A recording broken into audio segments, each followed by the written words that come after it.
The hymn is "A Lamb Goes Uncomplaining Forth" by Paul Gerhardt. It's number 340 in our Evangelical Lutheran worship.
O Lord, our Lord, how mighty is your name in all the earth. You have shown your majesty above the heavens, even by the mouths of babies. You have made even infants a strength because of your foes, to silence the enemy and those who seek to avenge themselves. When I look at your heavens, the works of your fingers, the moon and the stars you have set in place, what are human beings that you give them a thought, or mortals that you pay any attention to them? You have made them little less than gods. You have crowned them with glory and honor. You have set them as rulers over the works of your hands.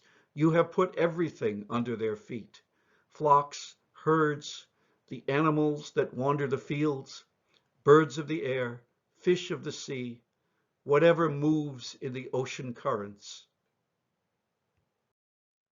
O Lord, our Lord, how mighty is your name in all the earth. Good evening, everybody, and welcome to our continuing series of meditations on the Psalms. My name is John Ferry, and I'm the pastor here at Good Shepherd Lutheran Church in Fayetteville, New York. This week, we're going to be considering the 8th Psalm. The 8th Psalm is a psalm of praise. You could even call it a psalm of astonishment, because the psalmist is astonished that God has given us insignificant human beings such an exalted place in God's creation. But even as we experience the sense of awe that the psalmist expresses, we are also aware that we understand our place in the universe quite differently now than people did in the psalmist's day. How do we understand our place in God's creation today? The psalmist recognizes that all creation belongs to God, from the stars in the sky to the creatures in the invisible depths of the sea. But only human beings proclaim God's praise. Only human beings give voice to all other creatures in the praise of God. Once a child can focus on anything beyond its immediate needs, its first perceptions are full of wonder. We spend a lifetime losing the sense of wonder that a child has. They say the great scientists and artists are great just because they never lost that sense of a childlike wonder. The psalmist uses the imagery of children and babies and infants to magnify God's power and human insignificance. What chance can God's enemies have against a God who has created a universe that instills such wonder, even in the tiniest child? Yet, insignificant as we are, God has given us a special place in this creation. All other creatures, the psalm says, have been put under our feet. Those words, under our feet, were written in a farmer's world, a world where it was vital to use the creatures that God provided for the benefit of human beings. We are still dependent on other creatures, plants, and animals for our survival. But now we understand more clearly the interdependent character of all nature.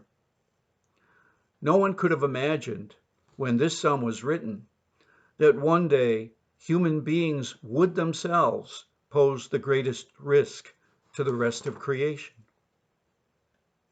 Now we understand that having all things put under our feet not only includes permission to use the natural world for our benefit, but also the responsibility to protect and preserve it for its own sake and for future generations.